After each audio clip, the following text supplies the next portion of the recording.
In the snow-dusted town of Bethlehem Springs, Christmas decorations fill the streets, but the cheer cannot mask a deeper emptiness. In the Martinez apartment, 9-year-old Marco asks his mother, Sarah, why Christmas barely mentions Jesus.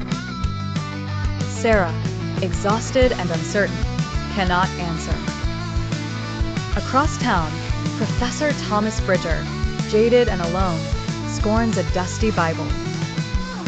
In the town square, widow Elena Foster mourns over the broken nativity she's tended for 40 years, clutching the baby Jesus figurine. Marco spends days seeking answers from everyone from a mall Santa to Pastor Green, but no one can answer. Who is Jesus, really? Days later, tragedy strikes. Sarah collapses at work and is diagnosed with a deadly autoimmune disease. Drowning in despair and facing death, she cries out to God, feeling abandoned. Marco desperately seeks out Thomas, the old professor, begging for answers about Jesus. Thomas, though learned, admits he knows about Jesus, but doesn't know him. Their emptiness is shared. Drawn to the broken nativity on a wintry night, Sarah, Thomas, and Elena gather. Elena confesses they've focused more on displays and traditions than truly encountering the Savior.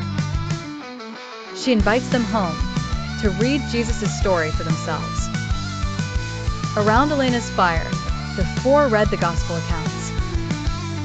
Marco notices Jesus was born in humble poverty, announced to shepherds, society's outcasts.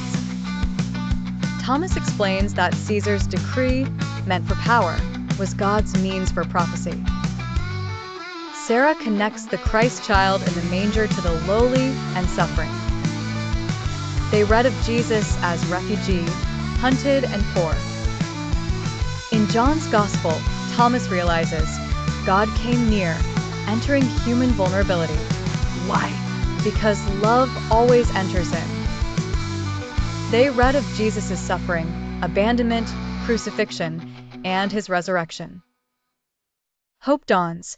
Jesus wasn't only present in ancient suffering, he conquered death so all might have life. Real love does not avoid pain. It enters it and redeems it.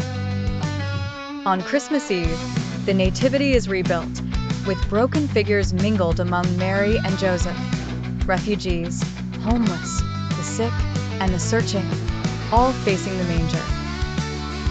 A crowd gathers. Marco places a sign, "For God so loved the world." Thomas, now changed by the real encounter with Christ, confesses he lost sight of Jesus in analysis, but discovered him anew as Emmanuel, God with us.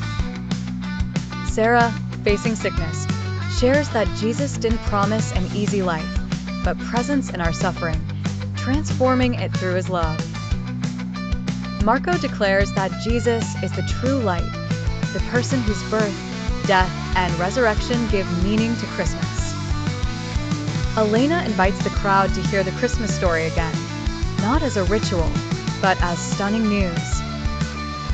Pastor Green presents an envelope. The town raised the money for Sarah's treatment and promises to walk with her.